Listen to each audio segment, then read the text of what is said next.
ویسے وہ تینوں واقعی مر چکے ہیں۔ میں تو کہتا ہوں ایک لحاظ سے ان کے لیے اچھا ہی ہوا، اگر ہماری قید سے رہائی نہیں پا سکے تو جیون کی قید سے تو رہائی پا گئے۔ تم لوگوں سے تو وہی غیرت والے نکلے، اس سنسار میں جتنا زندہ رہتے انہیں اتنے زیادہ مزید پاپ اپنے کھاتے میں جمع کرتے۔ ترپاٹھی اپنی یاوا گوئی میں مصروف تھا۔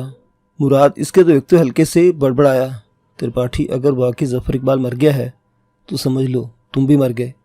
اس وقت شاید تمہیں یہ بات محض دھمکی محسوس ہو، مگر ترپاٹھی میری بات سنو، اگر تمہیں اپنی زندگی پیاری ہے تو مجھے ابھی مار ڈالو، ورنہ۔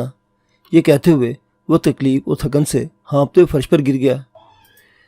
اس کی بات سن کر ترپاٹھی کے ماتھے کی شکنیں گہری ہو گئی تھی۔ آگے بڑھ کر اس نے اپنا پاؤں مراد کے چہرے پر رکھ دیا، پھر اپنے جوتے کی نوک سے اس کی ناک کو دباتے ہوئے بولا، چونٹی کی اولاد، میں چاہوں تو ابھی تم کو مسل سکتا ہوں۔ میری ملازمت 30 برس ہو چکی ہے اور سروس کے دوران بڑے بڑے 30 مار خان ڈکیتوں اور خونیوں سے پالا پڑا ہے۔ اگر میں ایسی گیدڑ بھبکیوں سے ڈرنے والا ہوتا تو کب کا گھر جا بیٹھتا۔ ویسے تو میں ابھی ماروں گا نہیں، دیکھتا ہوں تم میں کتنا دمخم ہے۔ یہ کہہ کر اس نے مراد کے چہرے سے پاؤں ہٹا لیا اور جیلر سے کہنے لگا، تینوں مرنے والوں کو سرکاری خرچ پر دفنا دو، کیا یاد رکھیں کہ کس مرض سے پالا پڑا تھا۔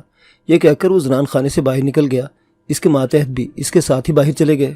اس روز یعنی 4 ستمبر سن 1976 کو سپہر تک ان تینوں کی موت کی تصدیق کی گئی اور سنتریوں کی زبانی بھی ہو گئی تھی۔ یہ بھی پتہ چلا تھا کہ دوپہر کو انہیں الور کے نواح میں ایک ویران قبرستان میں دفن کیا گیا تھا۔ ہم میں سے ہر شخص بری طرح دل گرفتہ تھا۔ بار بار آنکھوں کے سامنے ان تینوں کے چہرے آ رہے تھے جو گزشتہ شام تک ہمارا حصہ تھے، مگر آج ان کی بے گور و کفن لاشیں بے نام قبروں میں دفنا دی گئی تھیں۔ موت تو ہر شخص کو آتی ہے، مگر وطن سے دور ایسی بے کسی کی موت پر جہاں آنسو بہانے والی ایک آنکھ بھی نہ تھی، فاتحہ پڑھنے کے لیے 2 ہاتھ بھی نہ اٹھے، اور وہ تینوں منو مٹی تلے ہمیشہ کی نیند جا سوئے۔ ہم اشک بار تھے۔ ہم سبھی اپنی تکلیف قطن بھول چکے تھے۔ رہ رہ کر وہی خیال ذہن میں چھاتا، خصوصاً میری آنکھوں کے سامنے ظفر کا مسکراتا ہوا چہرہ تھا جو کسی پل بھی سنجیدہ نہ ہوتا۔ مراد کی آنکھیں تو جیسے پتھر آ گئی تھی۔ میں گھسٹ کر اس کے قریب ہوا اور بولا، مراد بھائی، موت تو سبھی کو جلد یا بدیر آ لینی ہے، مگر یقین مانو یہ ظفر کی اس بے وقت موت کا بے انتہا صدمہ ہے۔ مراد جواب میں خاموشی سے مجھے تکتا رہا، پھر تلخ لہجے میں بولا، ہاں اس کی موت بہت بڑا سانحہ ہے، بلکہ باقی دونوں کی موت بھی اتنی ہی تکلیف دہ ہے، مگر شاید کوئی موت بے وقت نہیں ہوتی۔ خدا ہر شخص کو تبھی اپنے پاس بلاتا ہے جب وہ اس دنیا فانی سے اپنا وقت پورا کر چکا ہوتا ہے، مگر اصل مسئلہ تو پیچھے زندہ رہ جانے والوں کا ہے جو جیتے جی مر جاتے ہیں۔ سرور اور فتح محمد کے گھریلو حالات کا تو مجھے علم نہیں، مگر ظفر کا باپ پہلے ہی مر چکا ہے، 4 جوان بہنیں اور بوڑھی ماں اس کے آس پر زندہ تھی۔ میں تو یہ سوچ کر پاگل ہوا جا رہا ہوں کہ ان کا سامنا کیسے کروں گا۔ یہ کہتے ہوئے وہ پھوٹ پھوٹ کر رونے لگا۔ مراد کو دیگر 6 آدمیوں کے ساتھ ادے پور جیل روانہ کر دیا گیا، جبکہ اس کے 2 روز بعد مجھے 5 دوسرے افراد کے ساتھ جودھ پور بھجوا دیا گیا۔ پھر چند ماہ بعد ہم 27 آدمیوں کے خلاف تحریرِ قتل کا مقدمہ شروع ہو گیا۔ بھارتی حکام نے استغاثے میں کہا تھا کہ ہم 27 پاکستانیوں نے الور جیل سے فرار کا منصوبہ بنایا تھا، مگر عین وقت پر سرور فتح محمد اور ظفر اقبال نے ہمیں اس ارادے سے باز رکھنے کی کوشش کی، جس کی وجہ سے باقیوں نے طیش میں آ کر ان تینوں کو قتل کر دیا۔ دنیا کی سب سے بڑی جمہوریت کے دعوے دار برہمن حکمرانوں سے ہمیں اس سے کم کی توقع بھی کیا ہو سکتی تھی۔ استغاثے نے 55 گواہ بھی بنا لیے تھے، جنہوں نے عدالت میں آ کر بھگوان کی سوگند کھا کر بیان دیا کہ تینوں افراد کے قاتل یہی 27 پاکستانی ہیں۔ یہ مقدمہ ڈسٹرکٹ اینڈ سیشن جج الور کی عدالت میں چل رہا تھا۔ ہم سب ہر پیشی پر مختلف جیلوں سے الور آتے اور پیشی بھگت کر واپس اپنی جیلوں میں چلے جاتے۔ وہیں مراد سے بھی پیشی کے روز مختصر سی ملاقات ہوتی۔ یہ مقدمہ 1.5 سال سے زائد عرصہ تک زیر سماعت رہا۔ بظاہر محسوس ہو رہا تھا کہ ہم میں سے اکثر کو اس ناکردہ جرم میں پھانسی کی یا عمر قید کی سزا دی جائے گی، کیونکہ سبھی گواہ دھڑلے سے ہمیں قاتل ثابت کرنے پر تلے ہوئے تھے۔ مگر پھر اچانک حالات نے ہمارے حق میں پلٹا کھایا۔ اندرا گاندھی نے 5 جون 1975 سے مارچ 1970 تک پوری بھارتی اپوزیشن کو ایمرجنسی نافذ کر کے جیلوں میں بند کر رکھا تھا۔ جب ستمبر 1976 میں الور میں یہ سانحہ رونما ہوا تو بھارتی اپوزیشن کے تمام چھوٹے بڑے لیڈر خود جیلوں میں تھے، لہٰذا وہ جانتے تھے کہ تینوں قتل حقیقت میں بھارتی سرکار نے کیے ہیں اور ان پاکستانیوں پر ناحق الزام دھر دیا گیا ہے۔ مارچ 1977 میں اندرا گاندھی کو مرکزی صوبائی انتخابات میں کامل شکست کا سامنا کرنا پڑا اور مرارجی دیسائی کی قیادت میں جنتا حکومت بن گئی۔ راجستھان میں بھی بھیرو سنگھ شیخاوت وزیر اعلیٰ بنے۔ وہ خود بھی اور ان کے وزیر داخلہ پروفیسر کیدار ناتھ شرما اس پورے واقعے کے اصل سے واقف تھے، لہٰذا انہوں نے اتنی انسانیت کا ثبوت ضرور دیا کہ اکتوبر 1978 میں یہ مقدمہ واپس لے لیا، ورنہ اس مقدمے میں ہم لوگوں کو یقیناً لمبی سزا ہوتی۔ مقدمہ واپس ہونے کے بعد مراسمے سبھی لوگ پاکستان بھجوا دیے گئے، کیونکہ وہ کسی اور مقدمے میں مطلوب نہ تھے اور نہ کسی جرم کی سزا کاٹ رہے تھے۔ مجھے چونکہ پاکستان کے لیے جاسوسی کے الزام میں طویل سزا سنائی جا چکی تھی، اس لیے میں 1986 کے آخر میں باہمی تبادلے کے ذریعے پاکستان واپس آیا۔